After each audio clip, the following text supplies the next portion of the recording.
So yeah, I'm was invited to talk this evening a little bit from my experience working. I have two jobs at the hospital. My main job is that I am a mindfulness educator for the network. So I teach mindfulness courses to patients and staff. But I'm also a hospital chaplain, and I trained as a chaplain at St. Luke's. So I did a couple of years of intensive training. And in my training, I worked my service lines, as we call them, were oncology, palliative care, and I also served the medical intensive care unit. So you can imagine that in the work that I was doing in my 2 years where I was full time there was a lot of kind of being with patients and being with family as people are dying, as people are receiving often unforeseen terminal diagnosis or just kind of coming in towards the end of life. And then during the last couple of years, I've been part of a team at various points providing support to the staff at our hospital during COVID. So again, kind of going into work with the staff in the intensive care unit. Really been, and I'm looking at knowing that a few of you on this screen work in hospitals. So it's been a really, especially in the hospitals, it's been a really brutal kind of few years, honestly. I know in our intensive care unit, in one day they had 10 people die. So, they've just, it's been a kind of a wave after wave after wave of people dying. So, here we are at the anniversary or the celebration of the Buddha's passing. And of course, it feels like a really important time to reflect upon and consider this reality of death and dying, which, of course, interestingly, when you work in a hospital, often in sort of emergent, urgent care situations, so it's not the same as kind of working in outpatient, but it's really often kind of very sort of sudden, urgent things that are happening. And as a chaplain, we're often on hand in those situations. So it's very interesting, and I think in the little introductory blurb that I sent to Shidayu, what I find so remarkable is what can kind of, on the one hand, you're often meeting a situation, especially for the patients and family, where it's like, what just happened? What just happened? At the same time as what can emerge from that is often just incredible insights, incredible moments of clarity, and not that as well. It can be, I don't want to sugarcoat what can often be a very messy business. But there is something that's always quite remarkable to me of those kind of emergent moments of clarity. So what I kind of wanted to reflect on today is this reality that, the Buddha, of course, was very clear about asking us to really reflect upon the inevitability, the reality that we're all going to die at some point, and the time of death and the way of death is absolutely and always uncertain to a degree. So we all kind of know this is coming, and yet, and I wanted to talk today about what was in one article, I think in the New York Times, was called the misalignment problem. How often our kind of actions are misaligned with this reality of this very pressing sort of thing that is going to happen to all of us. So I wanted to just start with, I've already started, but so the Buddha had these 5 daily contemplations. So these are the contemplations. I am the nature to age. I have not gone beyond aging. I am of the nature to sicken. I have not gone beyond sickness. I am subject to the results of my own actions, and I'm not free from these karmic effects. I am of the nature to die. I have not gone beyond dying. All that is mine, beloved and pleasing, will change, will become otherwise, will become separated from me. So in a way, what this points to is something that we're all likely to be touched by, and especially at the moment through this pandemic. So I'm just curious, just a show of hands, how many of you in the last year or so have experienced a death? You know, it may not necessarily be a COVID death. So let's just everybody put your hands up and keep your hands up. And just invite everybody just to look at your screen and just scrolling through, just seeing. So keep your hands up. How many of us have experienced death at some point in these last few years? Yeah, so we're kind of seeing a lot. So just notice how many people have their hands up. Like more than half of us have our hands up. So, you know, really kind of just taking in this is something we're living with right now in a very real way. Yeah, thank you. And what I want to suggest is that there is a wonderful opportunity, a wonderful teaching that's really can help us in a way to align our lives, to align kind of how we're living moment to moment through something as kind of challenging and difficult and really painful as what we're going through. And I imagine many of you had your hands up.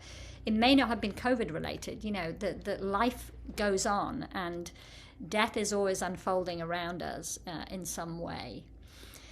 So I did write down this article in the New York Times, which is definitely worth a read, and I think you can find it easily on the internet. It's titled "To Be Happier, Start Thinking More About Death."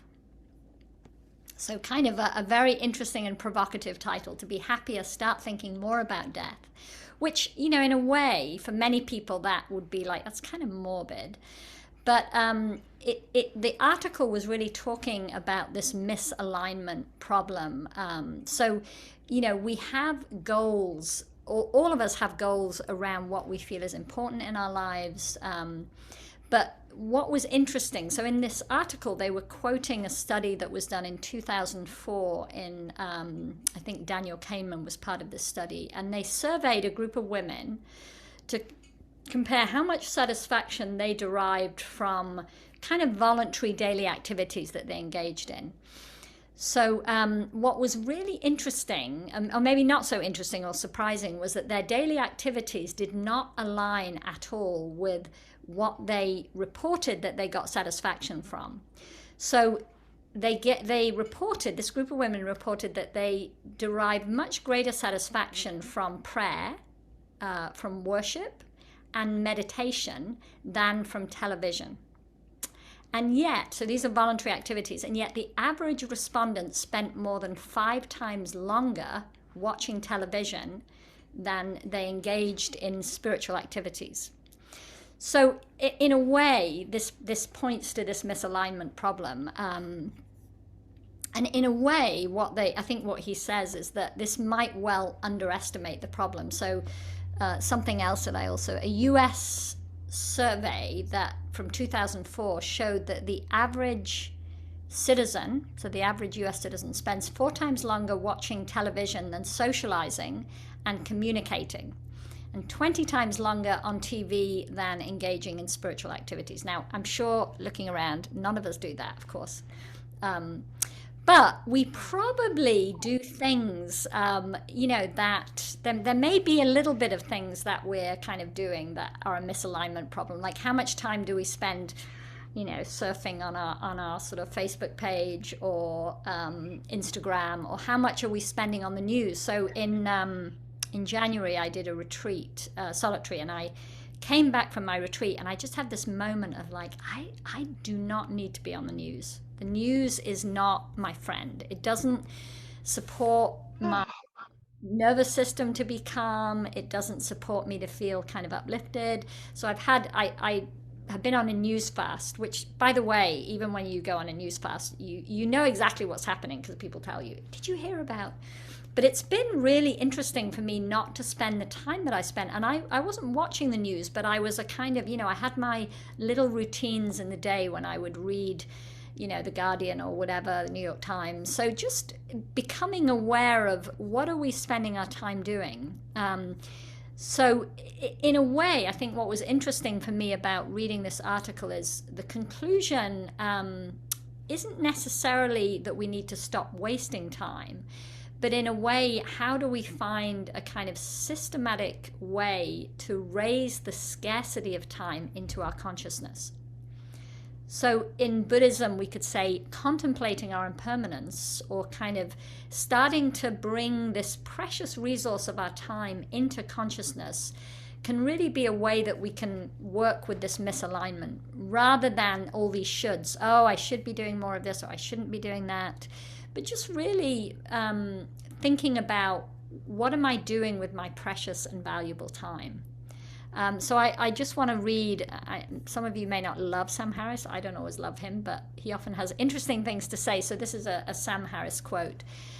Most of us do our best to not think about death, but there's always part of our minds that knows this can't go on forever. Part of us always knows that we're just a doctor's visit away from being starkly reminded of the fact of our own mortality, or of the mortality of those close to us. The one thing people tend to realize at moments like this is that we've wasted a lot of time when life was normal. And it's not just what we did with our time, and that we spent too much time working or compulsively checking emails. It's that we cared about the wrong things. We regret what we cared about. Our attention was bound up in petty concerns when life was normal. This is a paradox, of course, because we all know this epiphany is coming. Don't you know this is coming? You know this, and yet, if you're like most people, you'll spend most of your time in this life tacitly assuming that you'll live forever. Like watching a bad movie for the 4th time. These things only make sense in the light of eternity.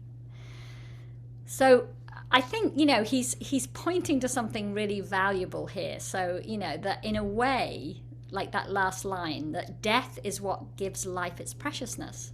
And if we, imagine if we lived forever, time and what we do with our time wouldn't have the same kind of sanctity. So this idea, in a way we can think about, again, that sort of misalignment problem, raising into our consciousness the preciousness of this moment and what we're doing.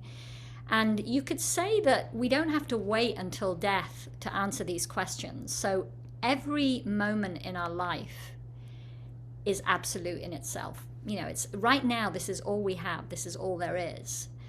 So if we think about, there's nothing more than this present moment, there's no past moment, there's no future moment, then, when we really pay attention to every little moment, in a way that raises into our consciousness how precious this moment is, how much richness there is in this moment.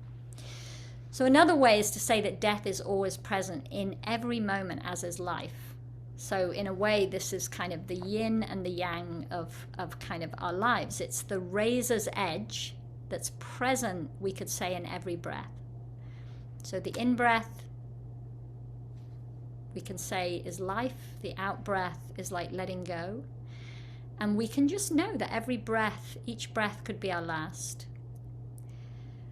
So thinking about those kind of, daily contemplations, imagine what you do, or if you knew that kind of this was going to be your last week on this planet, if you knew this was going to be your last week, or if you knew this was your last year. I just supported a lovely, wonderful couple as one of them was dying. She died in October, so I spent about 8 months with them, meeting with them every week. And it was just a very, very, as a chaplain, I don't often get to do that. In the hospital, it's often like I might see a patient 2 or 3 times as they're dying.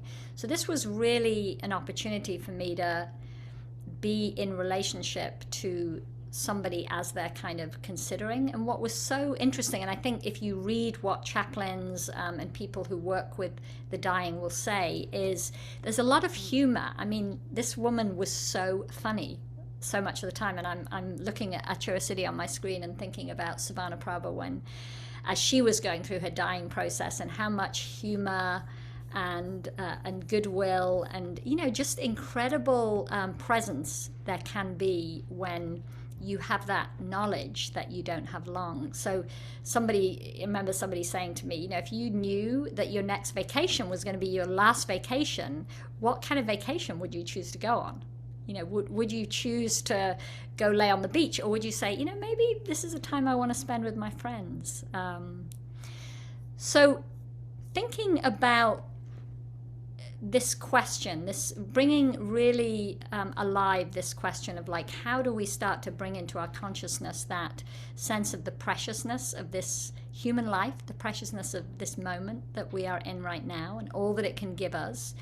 And how do we kind of just for ourselves, and maybe that could be a little discussion point in the groups, where do we have our own misalignment problem? If we think about things that we know, we would say, I really value this, this not so much.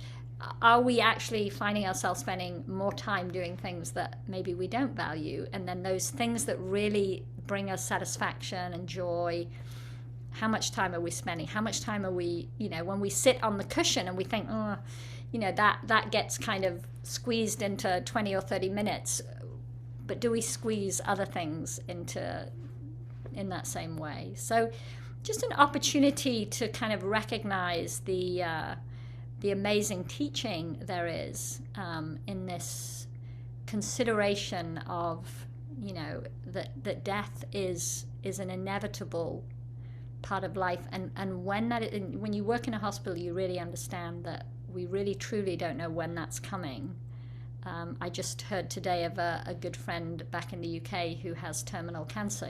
This is, as you get older, this becomes more and more of a reality, more and more people so thank you.